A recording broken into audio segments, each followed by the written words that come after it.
सुनैन को लेकर एक पहाड़ी चोटी पर आता है और उसे कहने लगता है, सुनैन, अब मैं तुम्हें कल्टिवेशन के कुछ बेसिक्स बता देता हूँ। सबसे पहले आता है कल्टिवेशन के टैलेंट, जिन्हें अगर हम कमजोर से ताकतवर के ऑर्डर में रखें तो सबसे पहले आता है ऑर्डिनरी, उसके बाद में घोस्ट, फिर आता है डीमन और सबसे आखिर में आता है मिस्टिकल टैलेंट। मैंने यहाँ पर जो तुम्हें नाम बताए थे इनके बीच में भी 3-4 नाम आते हैं, लेकिन वो मायने नहीं रखते हैं। तुम शुरुआत के और एंड के याद कर लो।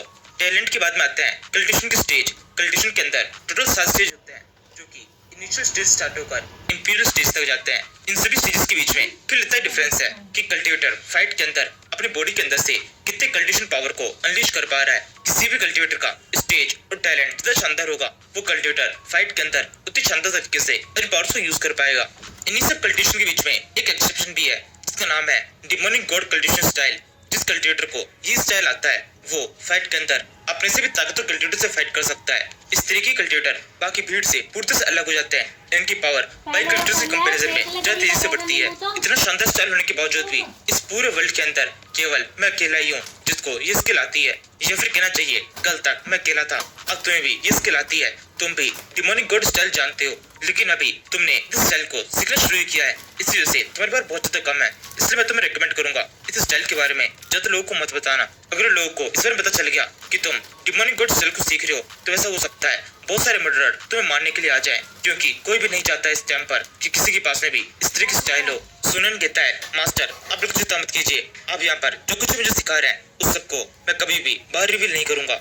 ये सुनकर तेजान अपने पास से एक बुक को बाहर निकालता है और उसे सुनैन को देते हुए कहता है, तो फिर ठीक है, मैं तुम्हारे ऊपर भरोसा रख रहा हूँ। इस किताब को तुम अपने पास में रखो, इसका नाम है हिस्ट्री ऑफ डिमोनिक गॉड। इस बुक की मदद से तुम अपने आप ही अपना यह कल्टिवेशन कर सकते हो। मेरे पास में कुछ जरूरी काम है, इस वजह से मुझे जाना होगा। मैं इसके आगे तुम्हें प्रोटेक्ट नहीं कर पाऊंगा। अब कल से तुम्हारा सफर शुरू होगा। तुम्हें यहाँ से अज़ूरा फॉरेस्ट से जाना होगा। वहाँ पर एक सेक्ट है जिसका नाम है अज़ूरा फॉरेस्ट एकेडमी। ये कहने के बाद में भाई तेजान उड़ते हुए वहाँ चला जाता है। यहाँ से हम अगले दिन अज़ूरा फॉरेस्ट एकेडमी के बाहर सीन देखते हैं। सुनैन इस एकेडमी की बाहर ही है, उस देखे कहने लगता है, ये एकेडमी काफी शानदार है। हेवनली टेरेस्ट एकेडमी के बाद में ये सेकंड नंबर पर इस वर्ल्ड की सबसे ताकतवर एकेडमी है। इस वर्ल्ड के काफी सारे कल्टिवेटर्स का सपना होता है इस एकेडमी के अंदर ज्वाइन करने का। मुझे पता चला है क्वीन हैन भी इसी एकेडमी से ज्वाइन हुआ था। कितना शानदार होगा अगर मेरी मुलाकात यहाँ पर उससे हो जाए। ये कहते सुनियान इस के आसपास में इधर उधर घूम रहा होता है, तभी उसे पीछे साइड से आवाज आती है, कुनियान तुम भी यहाँ पर हो। ये आवाज एक लड़की की होती है। सुनियान उससे कहता है, तुम कौन हो? और मैं कुनियान नहीं हूँ, मेरा नाम सुनियान है। लड़की कहती है, यानी कि वो सारी खबरें जो कि मेरे पास में आ रही थी वो एकदम सही थी। तुम्हें क्वीन फैमिली से बाहर निकाल दिया गया है, इसी वजह से तो अपने नाम के साथ में क्वीन को यूज नहीं कर सकते। वैसे मुझे तो ये पता चला है कि तुम्हारा डेटियन पूरी तरह से खराब हो चुका है, कल्टिवेशन एनर्जी भी पूरी तरह से खत्म कर दी गई है। अगर ऐसा है तो तुम यहाँ पर क्यों आए हो? क्या तुम्हें सच में ऐसा लगता है इस सेट के अंदर तुम्हारा एडमिशन हो सकता है? तुम जैसे कचराओं के लिए यहाँ पर बिल्कुल भी जगह नहीं है। अपनी ये इंसल्ट सुनकर सुनियन कहने लगता है, सिस्टर सी यू जब क्या कह रही है? ये कहते हुए सुनियन याद करने लगता है जिस टाइम पर ये दोनों एक फैमिली के अंदर थे, इन दोनों के साथ में काफी अच्छी तरह से बनती थी और अब ये इतनी बुरी तरह से बदल गई है। ये याद करके सुनियन को काफी बुरा लगने लगता है। सीयू कहती है, सुनियान तुम्हें इस तरह से मेरी तरफ देखने की जरूरत नहीं है। उस टाइम पर मैं तुम्हारे साथ में थी और तुमसे अच्छी तरह से बात करती थी। वो सब कुछ केवल इसलिए था क्योंकि तुम कू फैमिली के थर्ड यंगेस्ट सन थे। तुम्हारा एक ओहदा था, लेकिन अब तुम्हारे पास में कुछ भी नहीं है, तुम एक कचरा हो। इसलिए मुझे तुमसे रेस्पेक्ट से बात करने की जरूरत नहीं है। ये तुम्हें लगता है तुम्हें अभी भी मुझसे वही रेस्पेक्ट मिलेगी जो कि मैं तुम्हें पहले करती थी। अगर तुम्हें ऐसा लगता है तो सुनियान तुम्हें होश में आ जाना चाहिए। तुम अब बड़े हो चुके हो। जैसे ही तुम्हें क्वीन फैमिली से बाहर निकाला गया तो अब से ही हमारे दोनों की दुनिया एक दूसरे से अलग हो चुकी है। सुनियन कहता है, मिस यू आपको मुझे इसे कुछ बताने की जरूरत नहीं है। मेरी आंखें बहुत पहले खुल चुकी है। मुझे अच्छी तरह समझ में आ चुका है कि कौन मेरे सपोर्ट में है और कौन मेरे खिलाफ है। सीयू कहती है, ये तो काफी अच्छी बात है, अपनी खिलाफ वाली लिस्ट के अंदर मुझे शामिल कर लेना, क्योंकि मैं कभी भी तुम्हारे साथ नहीं थी और ना ही आगे कभी तुम्हारे साथ हो सकती हूँ। क्योंकि सुनियान जो कि तुम अभी हो, तुम केवल एक पेड़ की तरह हो, लेकिन क्वीन फैमिली का यंग सन क्यूनटियान वो एक बहुत बड़े फॉरेस्ट की तरह है। तुम्हारे पास में ये खबर तो पहुंच चुकी होगी कि जल्दी ही क्यूनटियान से मेरी शादी होने वाली है और कल ही मेरी एंगेजमेंट है। ये सुनते ही सुनियन जाने लगता है और हंसते हुए कहता है, ये तो काफी अच्छी बात है। मुझे उस क्यूनटियान के लिए काफी बुरा लग रहा है, लेकिन चलो ठीक है, वो तुम जैसी लड़की को डिजर्व करता था। अपनी ये इंसल्ट सुनकर सीयू को बहुत गुस्सा आता है। वो चिल्ला कहती है, तुम्हारी हिम्मत कैसे हुई मुझसे इस तरह से बात करने की?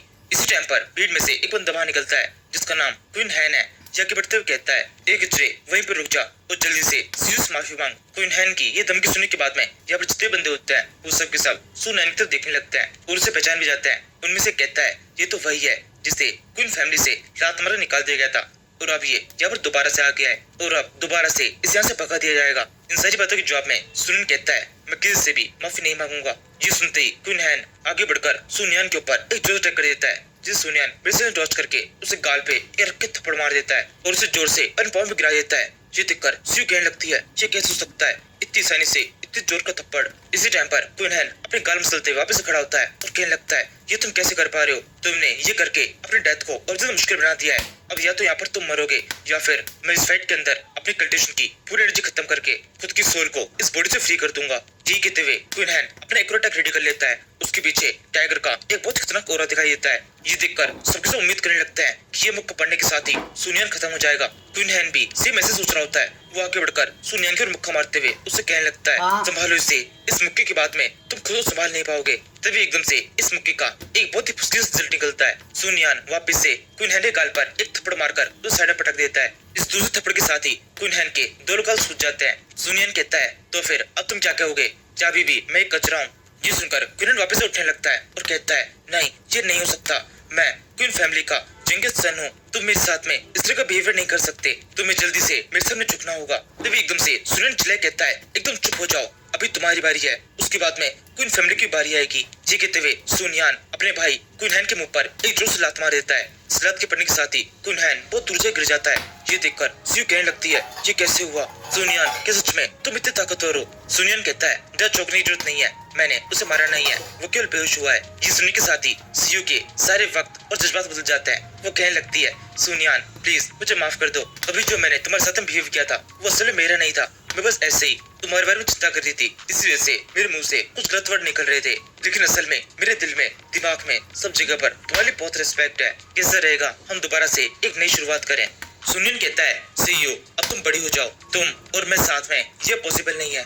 मेरी जब से आँखें खुली है और मैंने क्वीन टेन को छोड़ा है तब से ही हम दोनों के वर्ल्ड एक दूसरे से एकदम अलग हो चुके हैं, हम दोनों साथ नहीं हो सकते। यही कहते हुए सुनियन वहां से जाने लगता है और चलते हुए सोचता है यहाँ पर एक को तो मैंने सबक सिखा दिया है, एक को भी बाकी है। क्वीन टियान मैं तुम्हारे पास में आ रहा हूँ, क्वीन हैन के बाद में अब अगली बारी तुम्हारी है। यहाँ से हम 2 घंटे बाद से देखते हैं इस जगह पर बहुत सारे कलेक्टर इकट्ठा हुआ है, यहाँ पर इनकी टेस्टिंग होने वाली है। ये एक छोटे से एग्जाम की तरह है जिसके अंदर जो कोई पास होगा उसे इस एकेडमी के अंदर एडमिशन मिलेगा। इस टेस्ट शुरू होने से पहले यहाँ पर कुछ इन्फॉर्मेशन दी जाती है कि कल्टिवेशन के कैसे टैलेंट होता है जो कि ऑर्डिनरी शुरू होकर मिस्टिकल रैंक पे खत्म होता है। सुनियन के पास में ये सारी इन्फॉर्मेशन पहले से होती है, वो बस इसे सुनते हुए सोचने लगता है मास्टर की उस मेडिसिन की वजह से मेरे पास में मिस्टिकल टैलेंट आ गया है, यानी कि मैं बहुत ज्यादा पावरफुल हूँ। अगर मैं यहाँ पर इस जगह पर अपने टैलेंट को दिखाऊंगा तो जरूर से ही इस एकेडमी के अंदर मेरा एडमिशन हो जाएगा। लेकिन यहाँ पर एक दिक्कत है, मेरे को डिमोनिक गॉड स्टाइल आता है, अगर किस तरीके से अपने प्रदर्शन के टाइम पर मैंने अपने स्टाइल को दिखा दिया तो बहुत ज्यादा दिक्कत हो सकती है। मास्टर ने मुझसे मना किया है, इसलिए मुझे कोई इस तरीके निकालना होगा कि यहाँ मौजूद सभी लोगों को केवल मेरा टैलेंट दिखे, मेरा स्टाइल नहीं। सुनियन ने सोच रहा होता है इस टाइम में एक बंदा आगे बढ़ता है। इस टेस्ट के अंदर उसका टैलेंट चेक किया जा रहा है। जैसे ही वो चेकिंग शुरू होती है उसकी बॉडी के अंदर से एक बहुत तेज ऑरा निकलने लगता है जो कि आसमान की जेतु जा रहा है। इसलिए पता चलता है इस कलेक्टर के पास में किंग रैंक टैलेंट है जो कि इस उम्र कलेक्टर के हिसाब से काफी शानदार टैलेंट माना जाता है। इसे देखकर सभी कलेक्टर इसकी तारीफ करने लगते हैं, कुछ चौंकने भी लगते हैं। ये देखकर सुनियन सोचने लगता है ये कलेक्टर काफी शानदार है, काफी ताकतवर भी है, लेकिन इसे देखकर ऐसा लग रहा है थोड़ा सा घमंडी भी है। सुनियन भी सोच रहा होता है तो धीरे से उसकी बात उससे मुझसे निकल भी जाती है जो कि पीछे खड़ा हुआ एक बंदा सुन लेता है। वो कहने लगता है इस तरह कल्टिवेटर के अंदर थोड़ा बहुत घमंड होना बिल्कुल सही है, इस जगह पर जितने भी कल्टिवेटर आए उन सभी में से सबसे ज्यादा ताकतवर है। सुनियन पीछे खड़े हुए इस कल्टिवेटर देख कहने लगता है क्या आप इसे जानते हैं? दूसरा कल्टिवेटर बोलता है हाँ बिल्कुल, ये लड़का यूनिवर्सिटी का दूसरे नंबर का सबसे ताकतवर कल्टिवेटर है, ये ओयिंग फैमिली से बिलोंग करता है और जो पहले नंबर पर है वो भी ओयिंग फैमिली से बिलोंग करता है। ताकतवर कल्टिवेटर की लिस्ट में जो पहले नंबर पर है उसका नाम है ओयिंग चेंगफेंग, उसके पास में एम्परर का टैलेंट है। और ये बंदा जिसे तुम अभी घमंडी कर रहे थे इसका नाम है ओयिंग टियानलैन, ये केवल अपने भाई से थोड़ा सा ही पीछे है। अब तुम्हें ये बात समझ में आ रही होगी कि इसके अंदर इतना घमंड क्यों है, क्योंकि न केवल ये खुद बहुत ज्यादा ताकतवर है बल्कि इसका भाई भी इससे ज्यादा ताकतवर है जो कि इसे हर समय प्रोटेक्ट करता है और इन दोनों भाइयों के बीच में काफी अच्छी बनती है। सुनियन कहता है वैसे मेरा नाम सुनियन है, क्या मैं आपका नाम जान सकता हूँ? कलेक्टर कहता है मैं तुम्हें बहुत पहले से जानता हूँ, अभी थोड़ा टाइम पहले जो तुमने फाइट की थी वो भी मैंने देखी थी। तुमने जिस तरीके से उस फाइट के अंदर क्वीन हैन को पीटा था, उसके गाल पे थप्पड़ मारे थे, वो काफी शानदार था। वैसे मुझे भी पता है कि तुम्हें क्वीन फैमिली से बाहर निकाल दिया गया है, वैसे तुम्हें ये समझने की जरूरत नहीं है कि यहाँ पर मैं तुम्हें चिढ़ाने की कोशिश कर रहा हूँ। क्योंकि हम दोनों की हालत ज्यादा अलग नहीं है। मेरा नाम जैन वुडी है और मैं भी किसी भी फैमिली से बिलोंग नहीं करता। ये जैन वुडी नाम भी मैंने खुद को खुद ही दिया है। असल में मैं एक अनाथ हूँ। अब क्योंकि हम दोनों की सिचुएशन एक जैसी है, इसलिए अब से मैं तुम्हारा सपोर्टर हूँ। फ्यूचर में जब पर कोई भी तुम्हें परेशान करने की कोशिश करता है तो तुम मुझे मदद के लिए बुला सकते हो। मैं जैन वुडी तुमसे वादा करता हूँ हमेशा तुम्हारी मदद के लिए आऊंगा।